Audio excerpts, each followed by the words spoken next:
Last week, we had a wonderful class about Adam and Eve in the Garden of Eden. We also spoke about the power of knowledge. How knowledge, when it becomes who we are, it becomes part of what we are. And knowledge can bring us down. Knowledge can integrate with our system. And when it integrates with our system, it literally takes us into places that we don't want to be all the time. It could make us happy, but it can also bring us down. Tonight, we're going to start talking about the rehabilitation of the world. Because once the world started going into sin and started going into not caring about God, eventually we as humanity had to turn this around. And as we must have, we must find a way to reconcile and how to make this world a much better place. So the question is that we're all going to be asking tonight is, where do we get it from? So tonight, story number 2, what they're going to be talking about is Noah and the ark.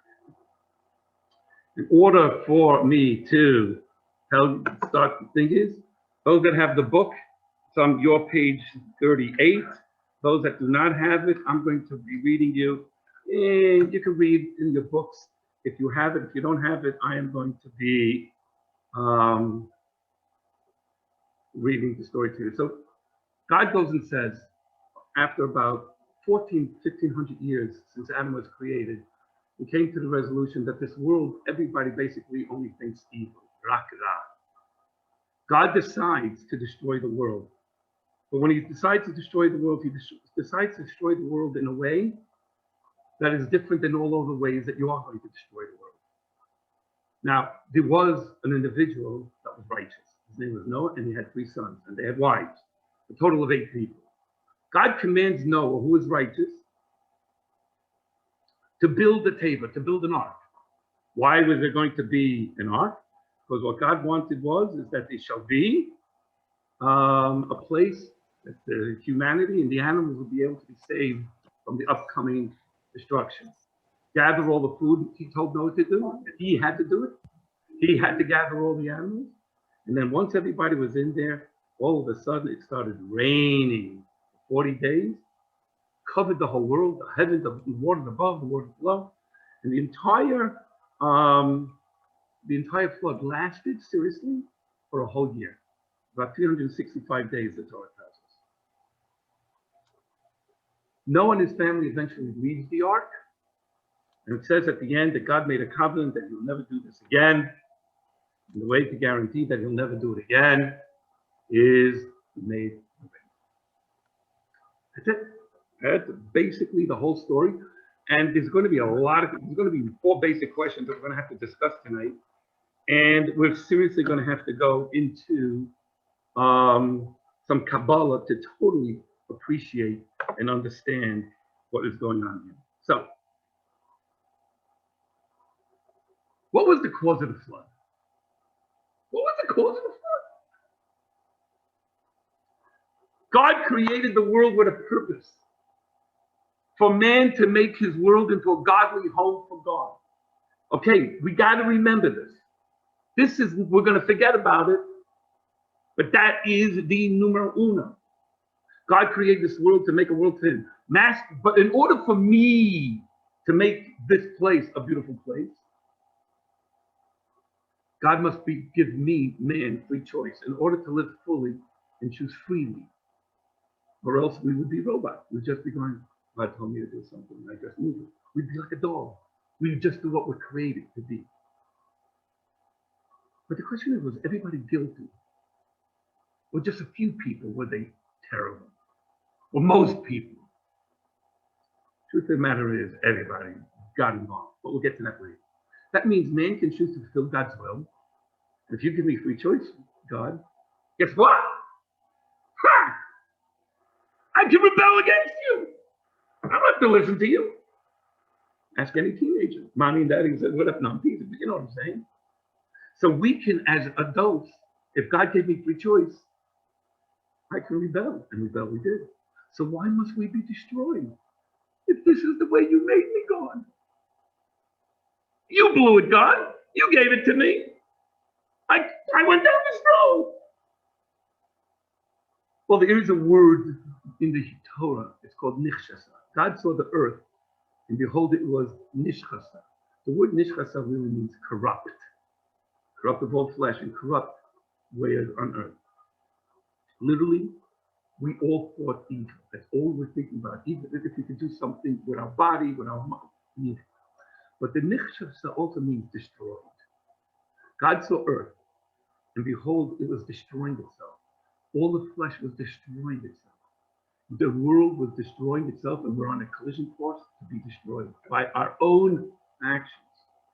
We brought our own downfall. We destroyed ourselves to be able to live on God's earth. We brought the flood upon ourselves.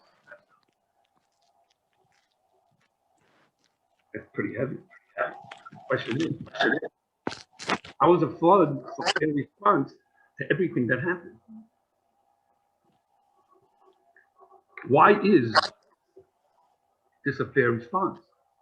So first, because you destroyed the purpose of the world. You destroyed the purpose of the world. And in order for this world to be, it requires free choice. Also, once we had irreparable sin and we couldn't get back and we weren't able to communicate it, so then all of a sudden God had to come and destroy us. So the very first question that we're going to ask is, if we had free choice and we brought the flood upon ourselves, question number one is, can it happen again that mankind will bring itself to such a place that God would want to destroy us? We understand. If so, we got issues because it can happen again. Question number two. Oh, you like that, huh? That's let's see that. We better be good. Well, we shall see. So let's go just a drop further, just to that you'll be able to see it. Let's just take it to the next step. Look what it says here. How is a flood a fair response? Because God saw that the earth, and behold, it was corrupt. But not only was it corrupt, it was destroying itself. So let's do that question once again. Why can't the world rebel again? So obviously something changed between pre-flood and post-flood that we will never do this again. So what changed to allow a second chance after the flood that we would never get to that place again? So question number one is, why can't the flood happen again? Okay, God said so, I get that. But could we fall to that place? Seems like not. Why? What changed? That will be discussed next. Question number two.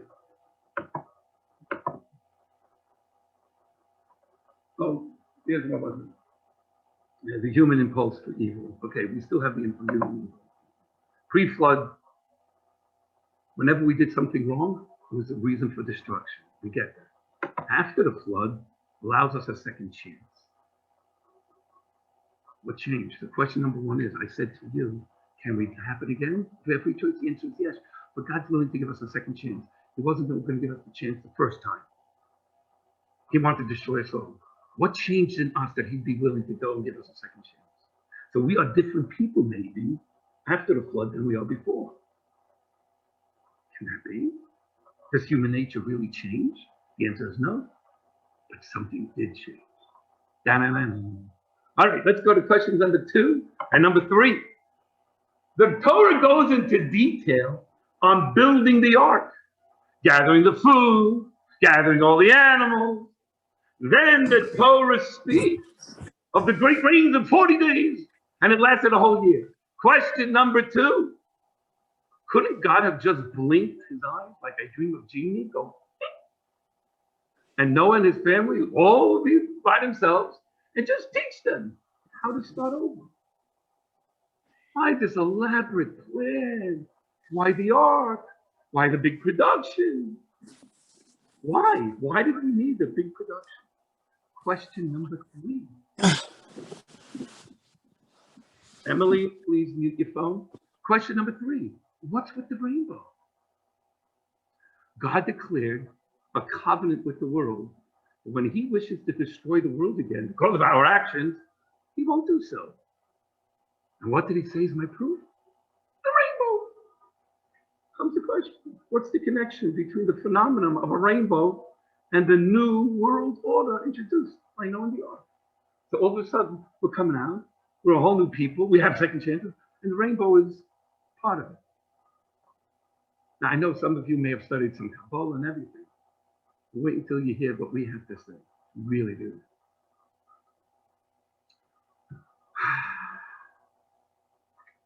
So now we have 3 questions.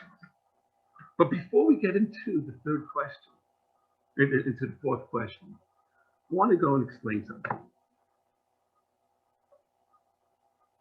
When God destroyed the world and started it up again, this is creation, take 2. The whole new world. Let's talk about comparing the ark and the creation stories. To answer these questions and to highlight our yet to discuss question number 4, we need to dwell deeper into the ark story. So we're going to go deeper into the ark story, but let's start with a recap. The human race turned against God and his purpose, descending into violence, corruption, and immorality. Only one man, Noah, remained righteous. So God decided to wipe away all humanity and start anew with Noah and his family. But if we look close into the story of the ark and the flood, it's not a story of a fresh start. In fact, there's so many comparisons that looks like a complete remake. Not a fresh start, but it looks like a remake of the creation story. Really? A remake? Oh yeah. Let me show you a few of these things. The flood remake is a remake of creation. How so? The creation story versus the ark story. In the creation story, the world emerges from the water. You remember it says in the world, and God hovered over all the waters, and from there he made the world. The ark story is a new world that emerges from water after a flood. Very good comparison. What else do our rabbis tell us? It was created by 10 words. 10 times God spoke. Okay, the ark story is God regenerated the world from a teva. Now, teva, many people translate as ark, but it also means words. The Baal Shem Tov teaches us that God goes and said to Noah, go back into the word, which teaches us, off topic for a second, whenever we have major issues in our life and there's troubled waters, go into Torah, get your mind calm, go into your belief system. So we see that God made 10 utterances, and the word utterances are the same thing. What else is there as a comparison? God said the blessings and the mission of Adam was to be fruitful and multiply and conquer the world. What did God say to Noah after he left? Blessings and the mission to Noah is to be fruitful. I mean, this is almost like the same thing. Adam and Eve story, again. The creation story, original utopia, the Garden of Eden. The ark story, original utopia, the Messianic ark. Messianic ark, what does that mean? Doesn't it say in Isaiah that when the Messiah comes, there will come a time that the lamb will be with the wolf? And wild animals will be together with tamed animals? Well, on the ark, all the animals lived as if the Messiah showed up, like the Garden of Eden. Whoa. So is this a fresh start or a whole new remake? Let us continue. One more comparison. In the creation story, Adam and Eve had 3 children, Cain, Abel, and then eventually Chase. In the ark story, we also had 3 boys. Chip, Ernie, and what was the 3rd one? I forgot. But anyway, from my 3 sons. Anyway, Shem, Ham, and Yosef. So what do we see from here, everybody? We see from the things is that everything of this world, after the flood, is just like the creation, a new creation. Okay, so far so good. Are there any differences? Yes, my dear. Let's go to that. What are the differences? Difference number 1. When God created the world, he planted by God the Garden of Eden. What else? Humanly constructed with the ark. Our Garden of Eden was in the ark. With the Messianic time. Humanly constructed. Another difference is God created after waters receded the world. After the waters went down, then he said, let the trees come up, let the animals come up. Oh, but with the ark, it's a whole different ball game. What happened? It existed simultaneously. In other words, the Garden of Eden and the waters were all there at the same time. What was another difference? Only Sheth survived. Only Sheth survived. After the flood, Shem, Ham, and Japheth. Sonny, please mute your phone. So the question is, we have to ask, is simple. If God was going to, he knows the future. He knew this was going to happen. He had to, right? So why didn't he create the world? Boom! Why did God create the world right the first time? If Noah and his wife and the 3 sons and their wives was the way he wanted the world to be today, why go through the whole Adam and Eve jazz? It's a waste of 1,500 years. They rebelled. We're created with second chances. God's smart. Why didn't he do this the first time? Why was it important to go through Adam and Eve and then?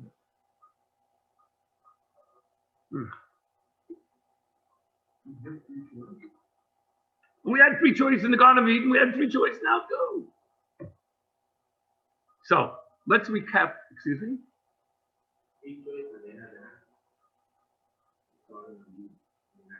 The temptation is now with Adam and Eve, with Noah also.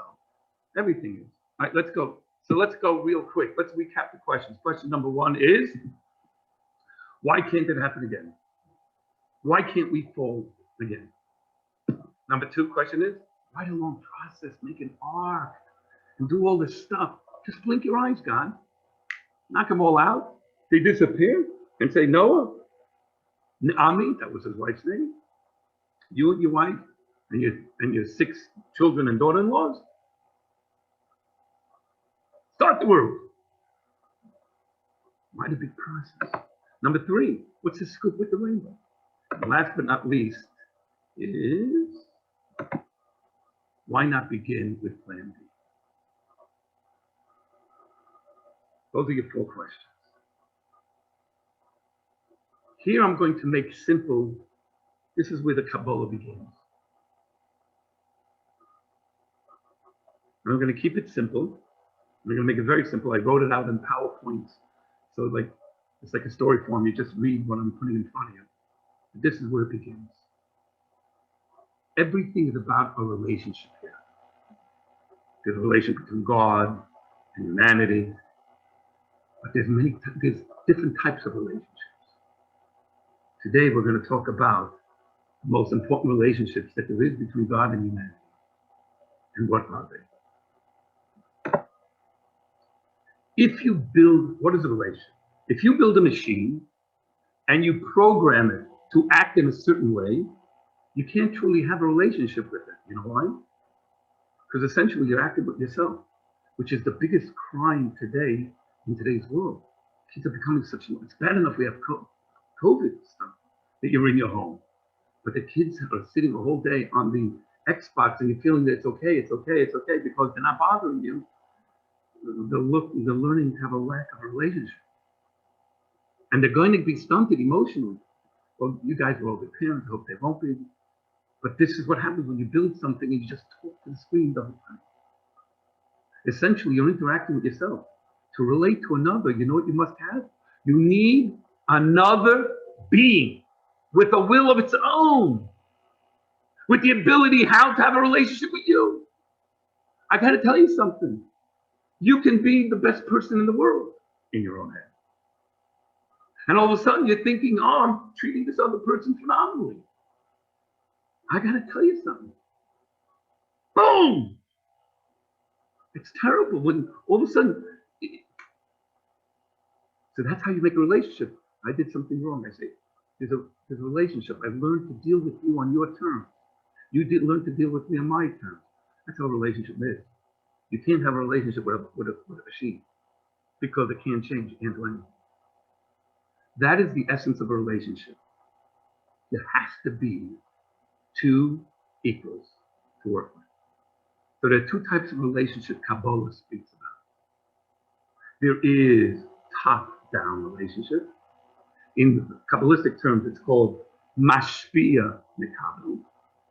Mashpia is like the teacher, the receiver. And then there's a bottom-up relationship. Lamata, lamayma, below to above. These are two types of relationship. Above to us, and from us. And we're going to talk about these relationships at the end of the class. We're going to put down like 5-6 different relationships that you're going to realize that you must do those relationships well. Because this is going to be the crux of a lot that we're doing. I'm getting goosebumps because it's really yummy. I'm just feeling it.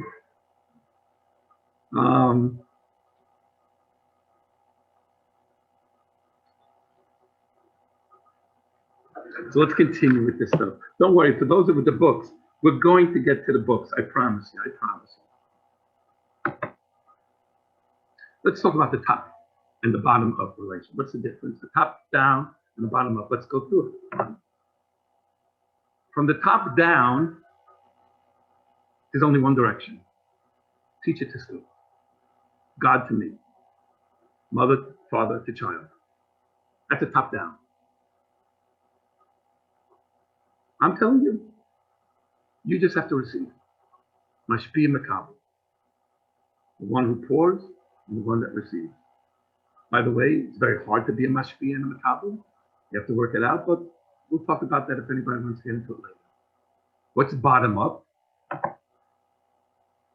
It's a two-way street. I could start the relationship. I can say, hey, you. Mommy, I have a question. Teacher, I have a question. God, can I talk to you? So when you look at the top down, it's only one direction. The bottom up, you can still have it. You can go both ways. But it could be initiated by the guy. Pre-flood, the whole world was one direction. God's telling you what to do. Post-flood, we changed something. We'll get to that. You became a recipient, can initiate.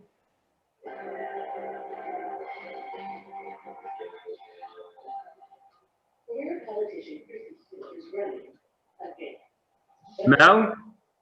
Yes. Turn off your mic. Okay. I had trouble joining again. Okay. So recipient can initiate. Let's go on to the next one. Pre-flood, sin ended all relation. God said, I want nothing to do with you anymore. Post-flood, the recipient can initiate. Does God still want a relationship with you? We shall find out. Pre-flood, now humanity can create a relationship with God. So the question is, bottom top down relationship and the bottom up relationship sounds all nice, but how does this work? So the Rebbe has a beautiful understanding. So those that have a student book, please turn to page 52, text number. Some of you guys bought it on Amazon. Some of you came to the synagogue and you picked it up. If not, I will read to everybody text number 6. So the Rebbe writes, we can better understand the difference by using the example of a teacher imparting ideas to a student.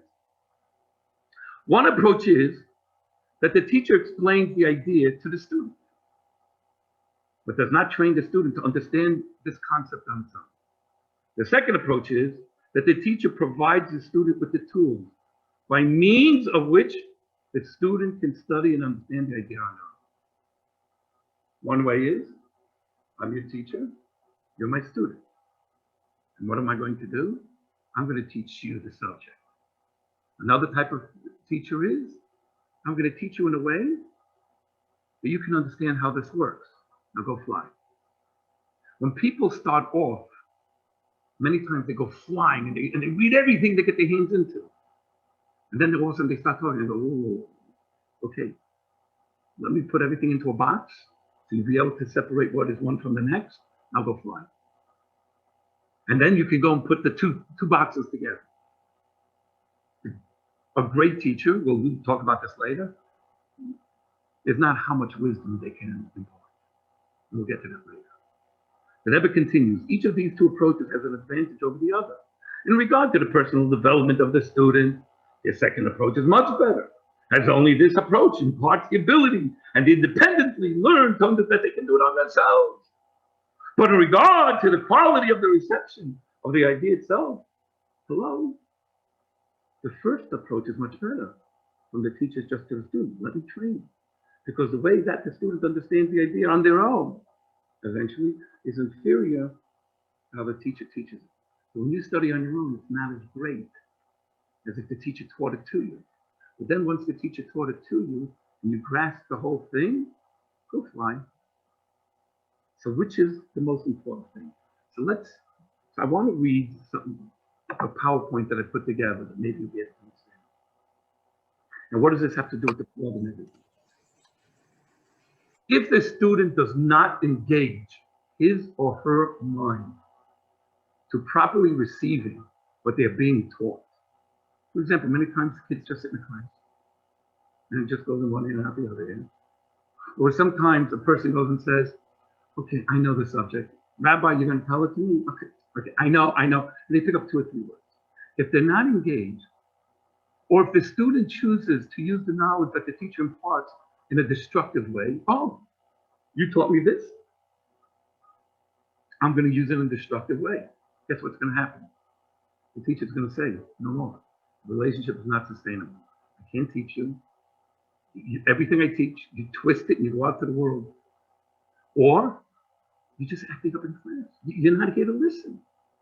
Why am I doing this? Just to make money? It's not worth it.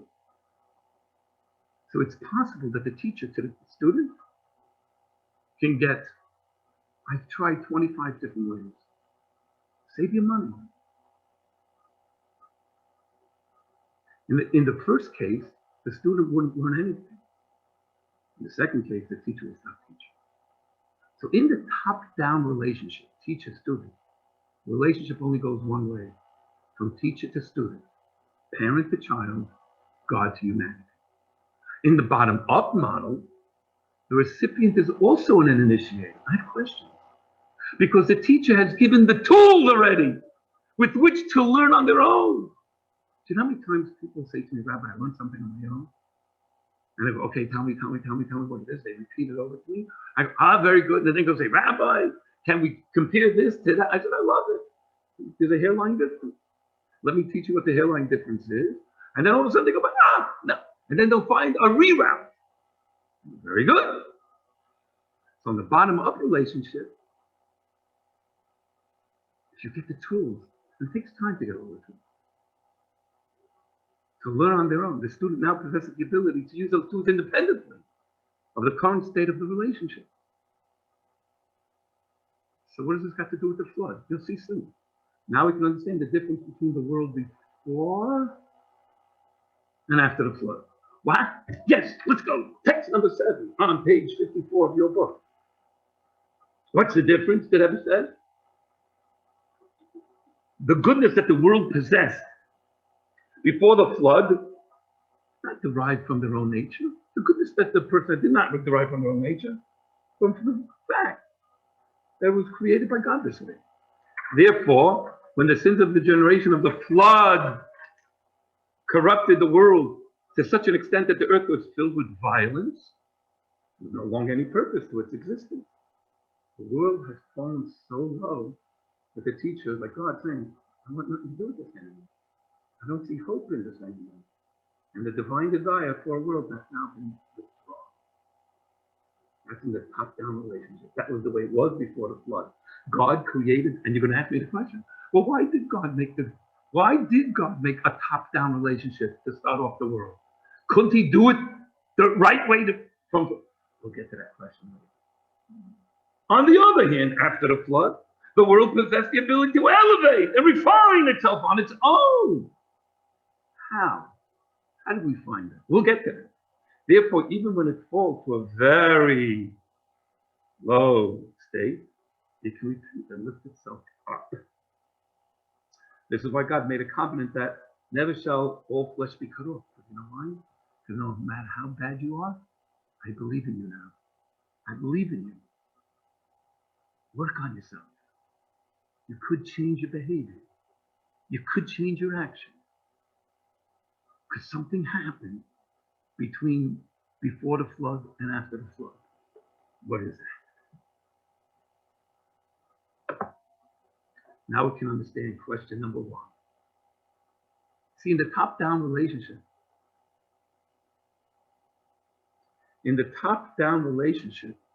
the student can stop listening to the teacher. And this teacher can stop teaching. Fine. Whereas after the flood, God essentially said, my creation now possesses the tools to not only receive what I'm giving it, but also to create on their own a relationship with me. So even in our relationship is broken beyond repair. We all had this. Has anybody ever gotten somebody so upset that you figured it's all over? It happens. You better work on yourself to find how to get back before it's all over. It's called being an oivid, somebody you can work on yourself. Like before the flood. Because beyond repair, my creation can recreate a relationship now with me by uplifting itself out of its lowly state and reigniting my desire for it. So how does that answer question number one? Simple. Or two. In the original creation, it was built on a top-down model with an utterly corrupt world that came from it. God says, I don't want you in my class anymore. I'm checking out. I'm quitting the school. I want out. Whereas the world that was generated by the ark, we were building that ark. We were working to save this world.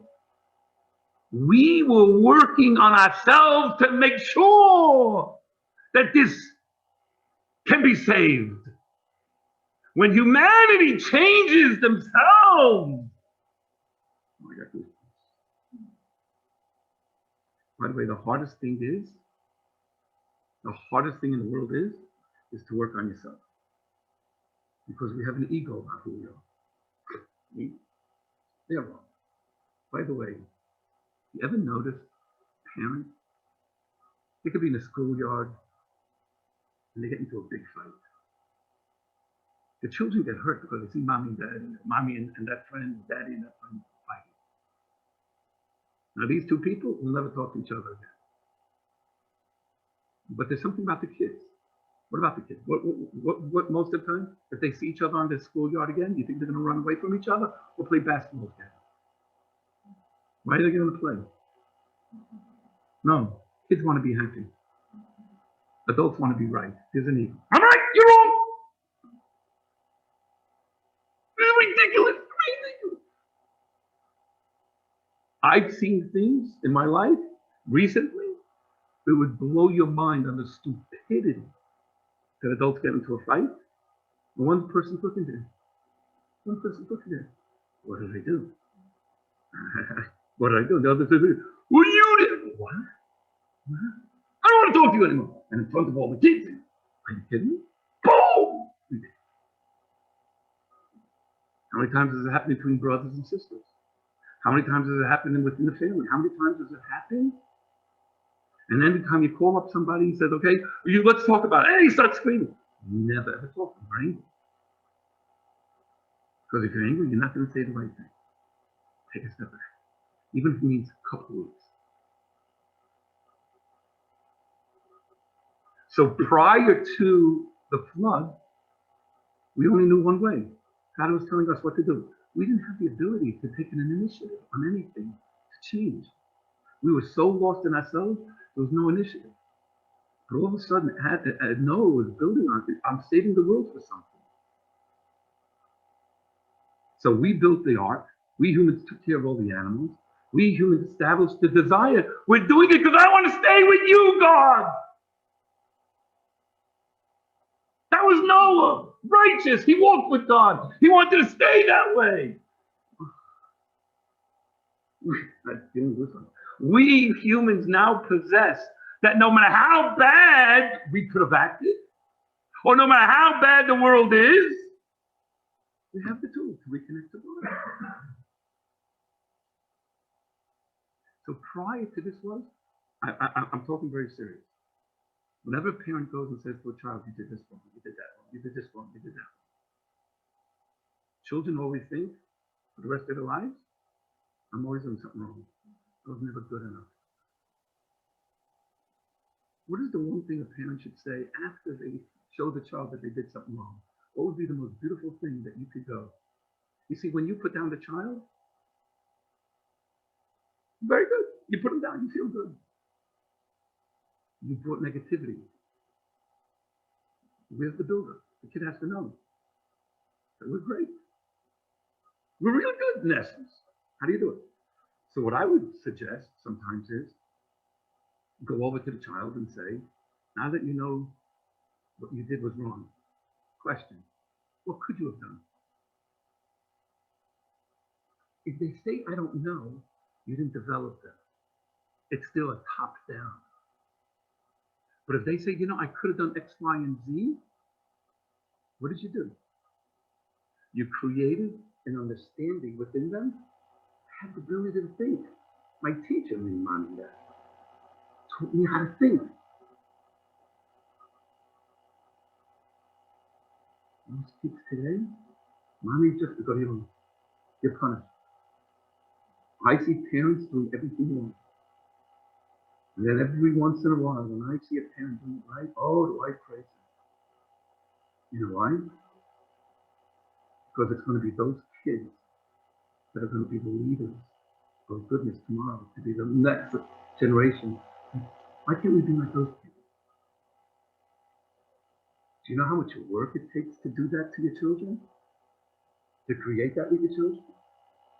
The same amount of time it takes a rabbi to teach a person to start learning properly.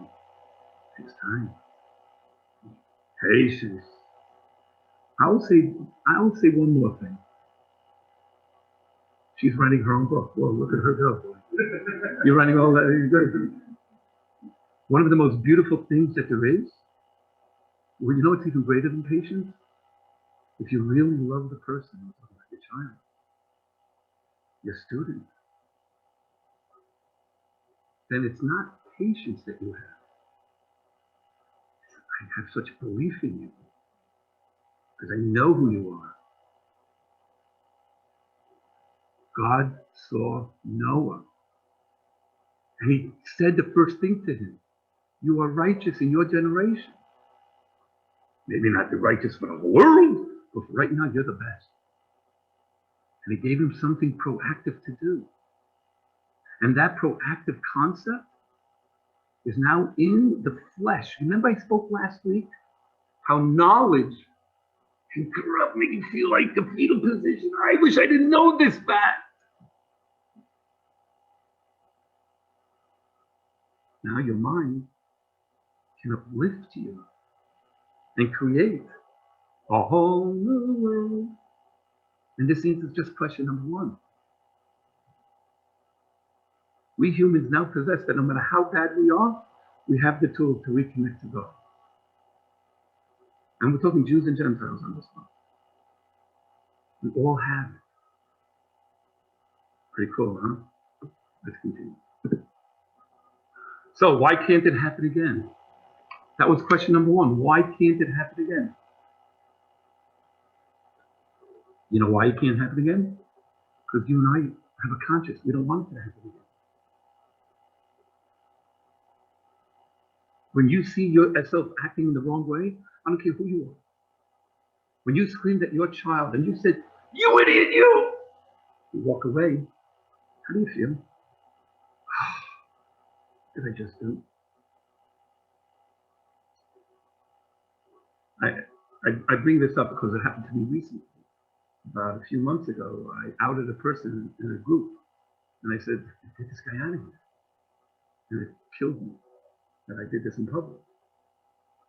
And I sought him out, Einstein, and I found him, that he was going to be in a certain place.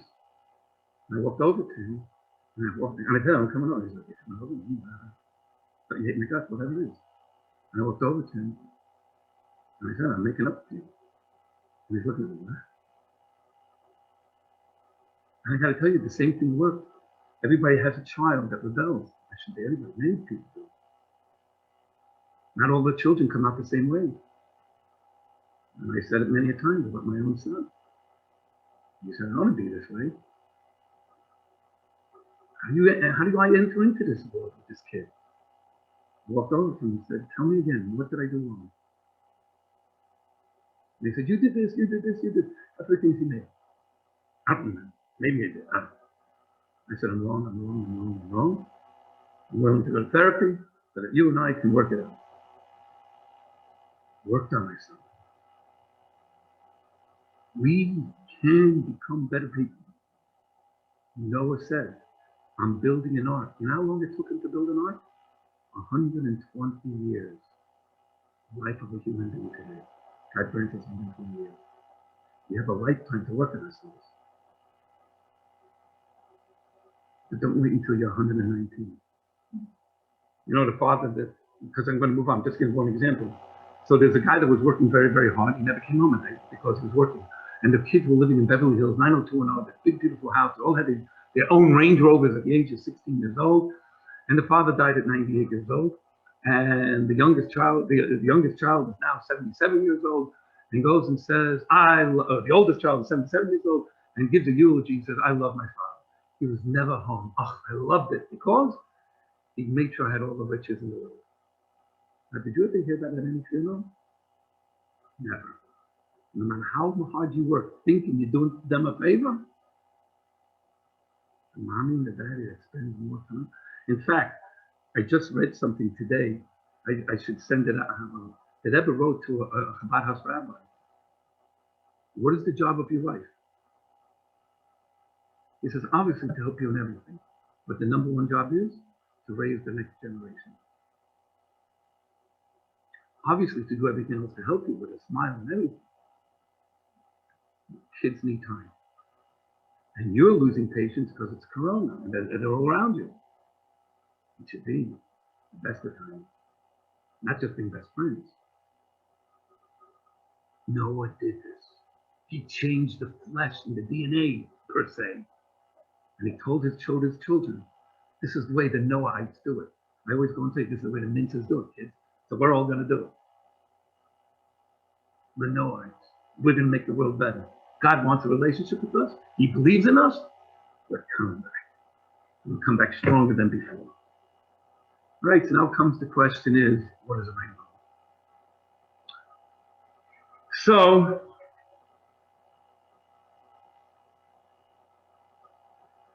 if you notice, I said at the beginning of the class that this is the first step.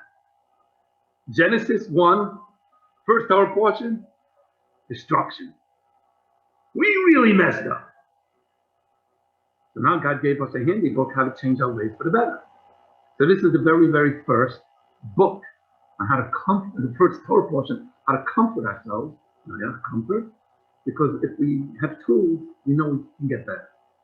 So one of the things that God says is I'm going to make a rainbow. Why a rainbow? What does the rainbow possess? So the Rebbe has a beautiful teaching on a mystical teaching over here. If you're all on page 56. The Torah states that my bow I have set in the clouds, and it shall be a sign of a covenant between me and the world.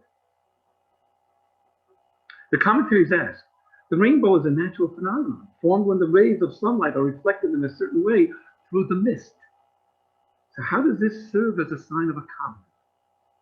The answer is given is that this natural phenomenon, the fact that under certain conditions, sunlight and clouds produce a rainbow, was created by God only after the flood. There was no such thing as a rainbow before. See, before the flood, the world was very materialistic. So also the clouds which form when a mist arose from the earth was very coarse, and light wasn't able to go through it so smoothly. Therefore, there was no rainbow. But when the world became more refined, how did the world become more refined? That is telling us the simple fact that Noah was refining the world. He's the only one. So first thing you're learning from here is that every time you do a tiny mitzvah, the tiniest, a good morning, a smile, can I help you? When you hear somebody has a mitzvah, how many times do people hear people talking about issues? And then you go like this, I feel sorry for you. They gotta help you. Stop! Find a solution. Do whatever you can do. That little thing is a refinement of this world, because this world is very egotistical, it's very selfish. But when we change a little bit down here, God's a mirror. There's a mirror. God says, okay, bring in more magic into this world, more holiness, more of me. So the Rebbe goes and says, therefore there was no rainbows, but when the world became more refined, the clouds too became more refined and translucent, and was able to take the sun rays and change the ray. That is why the phenomenon of the rainbow came to us only after the flood, because we, humanity, started changing. Near the bottom. Since the world's ability for self-refinement came to be only after the flood, it was only with the rainbow that was in the clouds. So because we did refinement and we were ready for change, even light changed. By the way, isn't that beautiful? The Rebbe has a maimah, a discourse. It's not written in our class yet, but let me share one thing. Why the rainbow? Do you remember we were comparing before the flood and after the flood, the creation story? What was the very first thing that God made? And the Lord said, let there be light. What is light there for? You know what God gives us light for? To use it to our ability. If anybody ever learns a Hasidic discourse, the lights that come down and they go into different vessels. Each one possesses different strengths and energies. We turn it into a rainbow, which, by the way, a rainbow has, you know how many colors? Does anybody know? 7. Roy G. Bid. You ever want to know the colors? Red, orange, yellow, blue, violet, indigo, bid, blue, indigo, Roy G. Bid. And so too, my soul has 7 colors, 7 energies. That if I possess the light, I can use it for beauty in this world. So the Rebbe explained in this Hasidic discourse that God said to Noah, every time I show you the rainbow in the world, I'm reminding humanity, use the light that I give you. And look how beautiful the light is. Because every time a person sees the rainbow, everybody goes, oh, it's so beautiful. Now, there are people who go out there and say, but doesn't, oh, you know, getting goosebumps. Sheesh, sorry, guys. But what happens when you have a rainbow in the sky? People don't say, isn't that God saying that he wants to destroy the world? Why look at negative? Why do you look at this? God is saying, I'm here to remember my covenant and reminding you. Come on, guys in Los Angeles.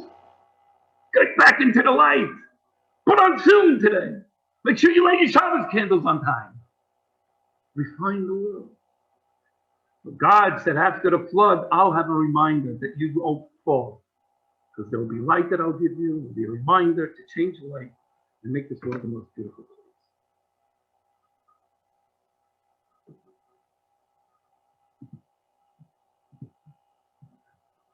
Okay, 1 second. So let's go again. Pre-flood, top down, can only absorb from divine. You see, the top down before the flood, God's light can only be absorbed from God above. Post-flood, bottom up, we're able to interact with the divine. The whole new world is so beautiful. So why can't it happen again? We said humanity can recreate relation. Let's answer question number 3. Why a rainbow? Because physical manifestation of a new reality. The rainbow is a new reality. We're humans now in a new reality. Really? Is that what's going on, my friend? Yes. So let's go now and answer question number 2. In a top-down relationship, The terms of the relationship is dictated by the giver. It's always that way. It's how much I want to give you, how much a teacher wants to give you, how much God wants to give us. The giver gives and the receiver receives. A bottom-up relationship, the terms are defined by the recipient and how they take the tools and run with it. Either you above take what I give you, or I below take what you gave me. This is why the survival of Noah's family, who were going to generate a new post-flood world, had to occur by a natural process. It couldn't be dictated by God. We had to do it. Noah had to build a physical ark to specific dimensions asked by God. How did he build it? He used his imagination. He built it. He also went and waterproofed it, as God said. And he outfitted it for humans and for animals to live in it for an entire year. For this was going to be one of the main differences with the world before and after the flood. We will need to do all changes. We did not expect gifts from above. We needed to build the ark to create in humanity the desire to fix ourselves. We want to connect ourselves with God. The reconnection is now a natural process for us humans. This was just one difference between pre and post-flood. What other differences are there now? Let's go through them. Relations differences. God planted by God. That's a top down. He planted the Garden of Eden. We humanly constructed our Garden of Eden called the ark. Divine action. God planted the earth. We did the natural process. We want to do whatever we can to save ourselves, have a relationship with God. Divine action and natural process. Homogeneous. We were all the same. Now, we're very diverse. Each one has our own way of going and serving God. You can be a Sephardic, I can be Ashkenaz. You can be a woman, I can be a man. We all have our own way. We can all take that light. Of course, there's halacha and how to do it. But some Shabbos tables look like this, and some Shabbos tables look like that. But what do all the tables look like? Shabbos. We take what God gave us. Now it is a topsy-turvy, always going back and forth all the time. We didn't have that before. Shabbos. I got you hungry, huh? So this answers question number 2. Why the long process? And the answer is because we did it. It had to come through our natural process, and it takes a long time. It took 120 years to build it out. It took a year to do the flood. It took a year to care for the animals. It takes a long time to work on yourself. I'm being very honest with everybody. The greatest thing you can do on yourself is self-introspection. A few times in my life, I really had to do it. And when I do it, it's so good. Because then everybody around you is full of light. Because you're not that dark cloud, not that I'm walking around. No, but you can get into that dark cloud. And you all know what I'm talking about. Just be that light that you know you could be. How do you get back to it? Through a long natural process. You work on yourself. And now, my dear friends, now that we've explained all of that, now we have to understand, why did God need to start? The question number 4 was, why didn't God just do with Adam and Eve, get away with them? Just start with Noah and Naomi and the children. Why did God have to go through the top down? Why can't it be go both ways? That would have been easy, right? Can I ask you all, what is the reason why we created this world? Why did God create this world? For one reason. That we should make this world a place for God. Not a better place, a place for God. How do you know how to make this place for God? So there are people out there, I make my own religion. I'll do this, I'll do that. But if this is your house, you have your own rules. Can you imagine somebody came up with their own rules in your house? All hell breaks out loose.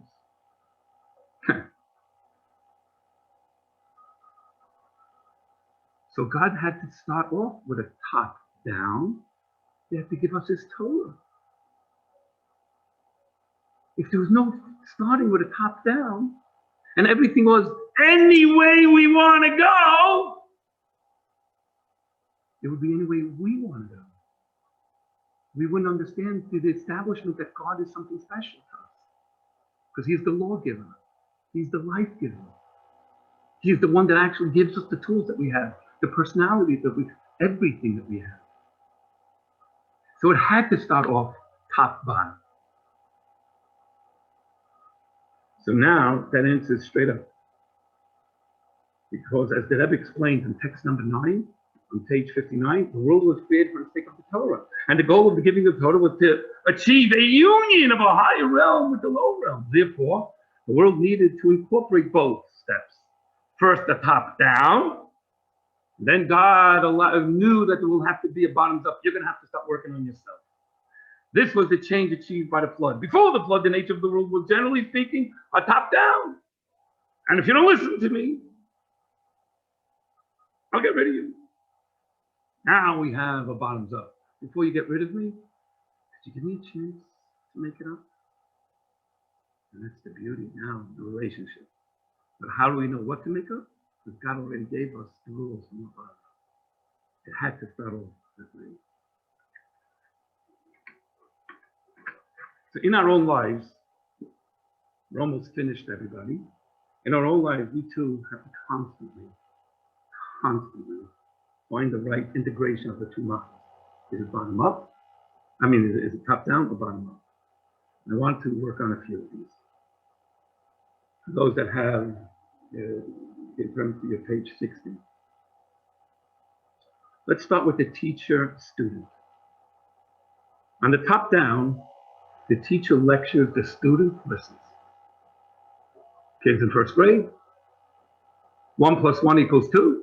Kid listens, doesn't understand why, but the teacher said so, you gotta listen. What's the bottom up? The teacher trains students in learning skills and tools. I want to develop you. The best teacher, these are my notes that I wrote on my side, isn't the one that makes sure everybody gets an A in class. You ever notice you want your children to get an A? There's nothing wrong with the teacher. The teacher doesn't care if every kid gets an A. The teacher wants one thing. Did you develop a way of thinking? A good teacher creates another teacher. Not a good student.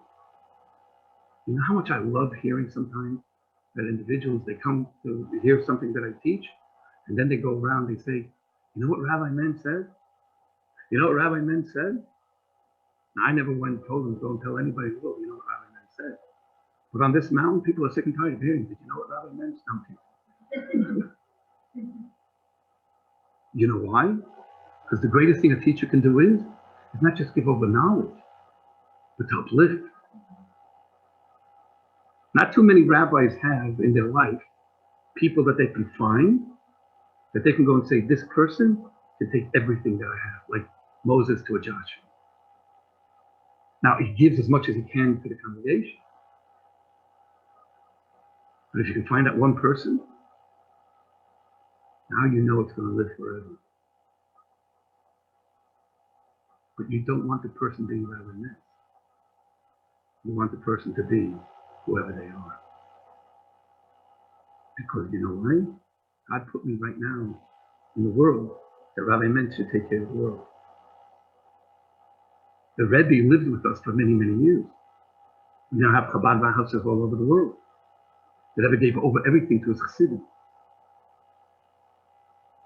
But nobody's walking around saying, I'm a Rebbe. Are you nuts? But the Rebbe wants you to be the best that you could be the way I gave it over to you. So every teacher always has a pet, and every year.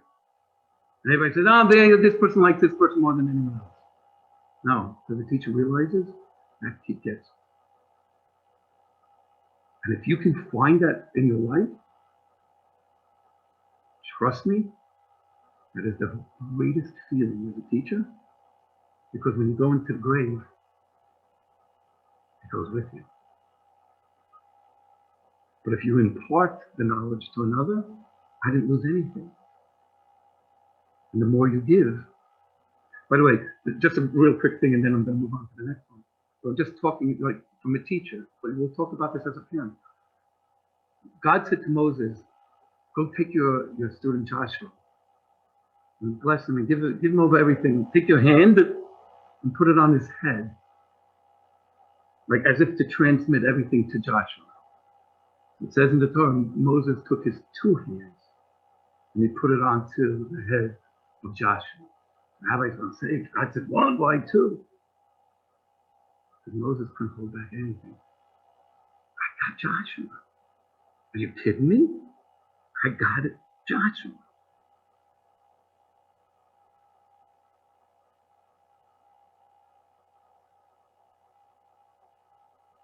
Every rabbi hopes to have that one. Most go through life and they don't. Rashi had his grandson. Everybody has somebody.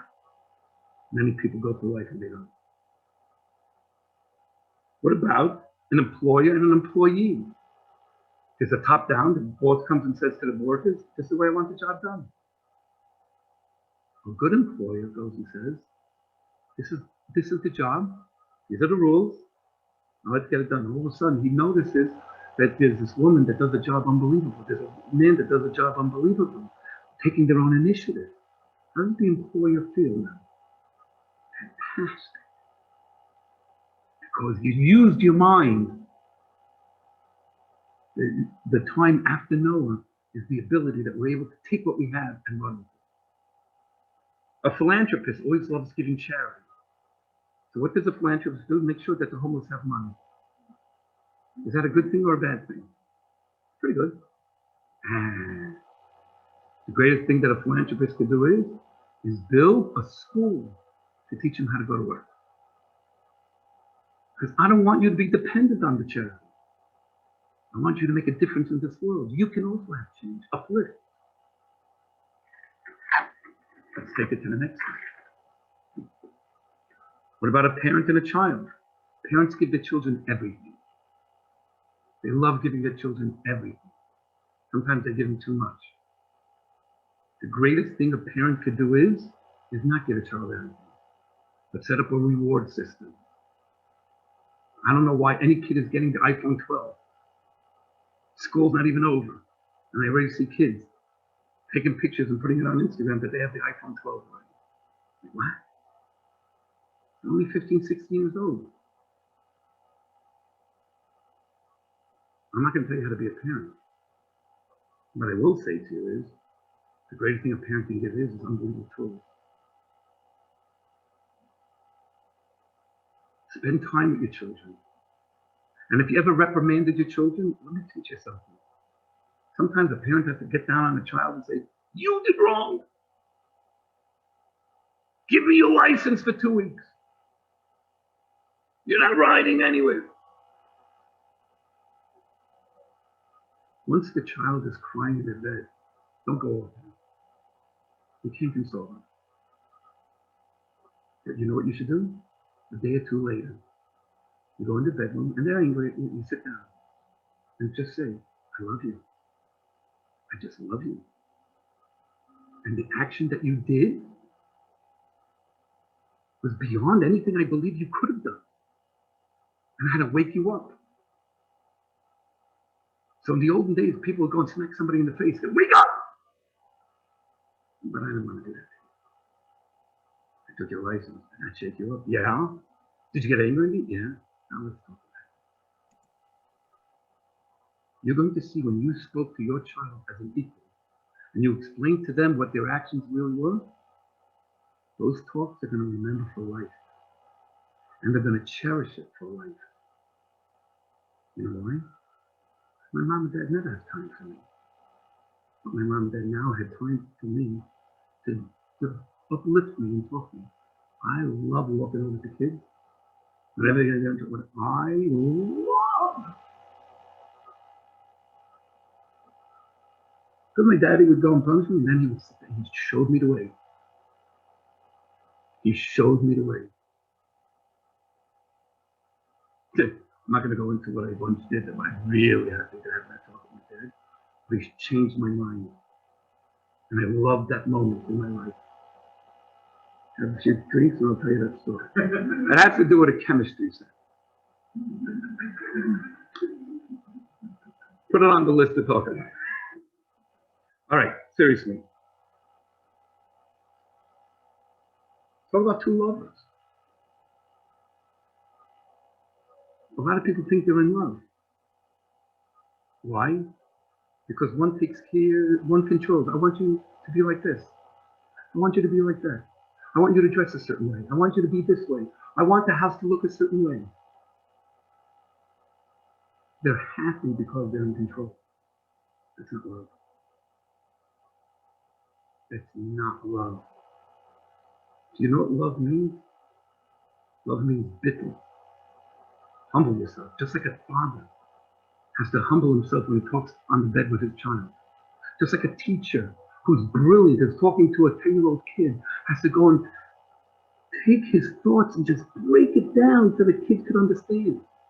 Just like a father when he gets down on his hands and knees and goes goo goo gaga with the baby. Two lovers only work when you make so much room for the other person that you're willing to do everything for that person. So it becomes at first top down because, hi, how are you? This is who I am. But you quickly can turn into top down from both sides, intermingling, and there's room for everybody.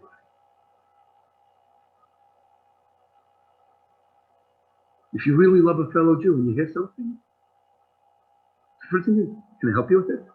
And a lot of people say, like, yeah, you're going to help me. But not used to. But that should be your norm. I have room for others. And if you really love somebody, as a father and a child, you make room for each other. And the ultimate relationship is God and us. You see, for God to have us here, he needed some bittul. He needed some nullification. You see, his light is all over the place. If we would be in his light, we would die. So what did God have to do? He had to have bittul. He had to nullify himself. To make a room that this world could exist. In Kabbalah, it's called tzimtzum, but it's really the concept of bittul. All relationships have to have bittul. Some of us can do it easily, and some of us can not so easily. Some of us walk over people, and some people don't walk over people. Some people walk over people and realize they need to stick and try to help because we try to change.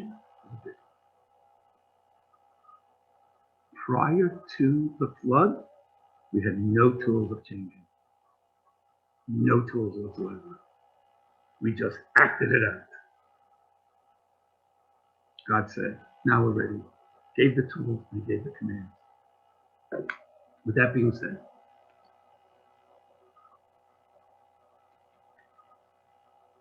each and every one of us, I want you to think about during this week some of the things that you could work on yourself, how you can make yourself better.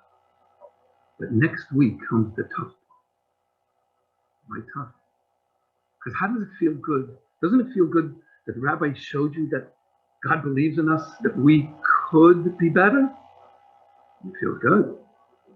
So what is it inside us that makes us sometimes go wacky?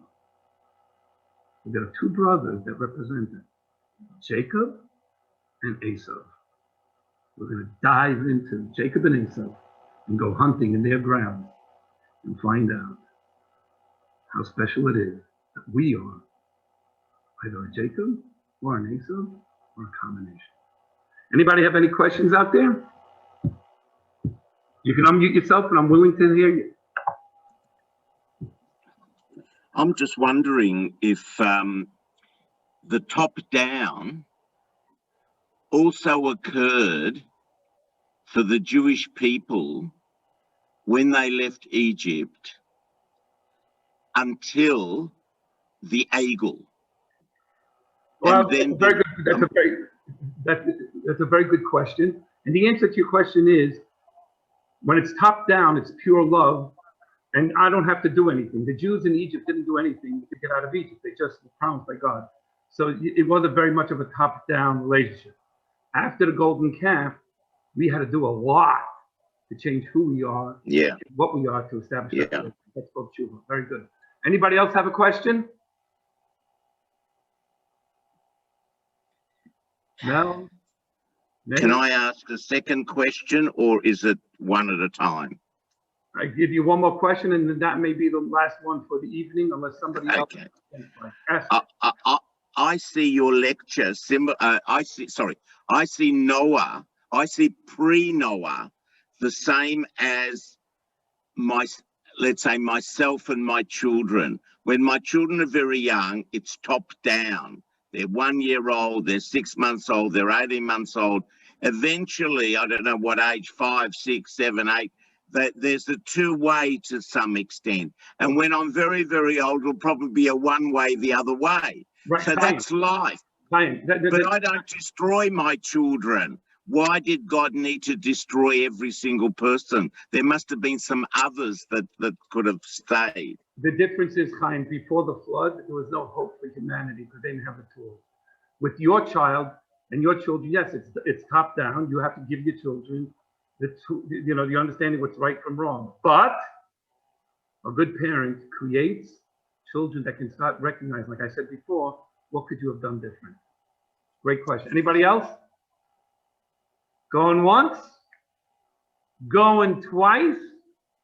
Oh, I can save this class, can't I? I think I can. Okay. Oh, there's a question coming. Oh, whoa. There's a bunch of questions here. Hello, Maya. Hold on a second. Hold on. Wow, Karina, you're still up. My God, from the East Coast. I'm impressed. All right, I don't see any question, but it showed that there were questions. With that being said, thank you all for coming. God bless you, and I hope you enjoyed tonight's class. See you next week, Wednesday night, 7:30. And I'm happy the system worked well. Hi, Chaim. Hi. We're from Australia, Rabbi Mentz. There's two of us from Australia. Melbourne, nice. Australia. How did you find out? 1 minute. How did you find out about the class?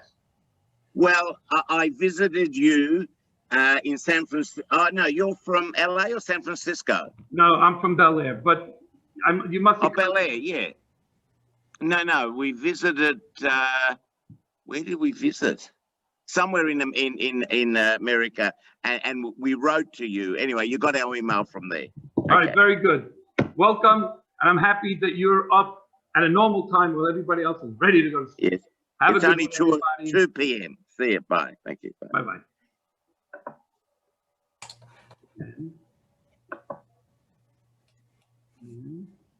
Should say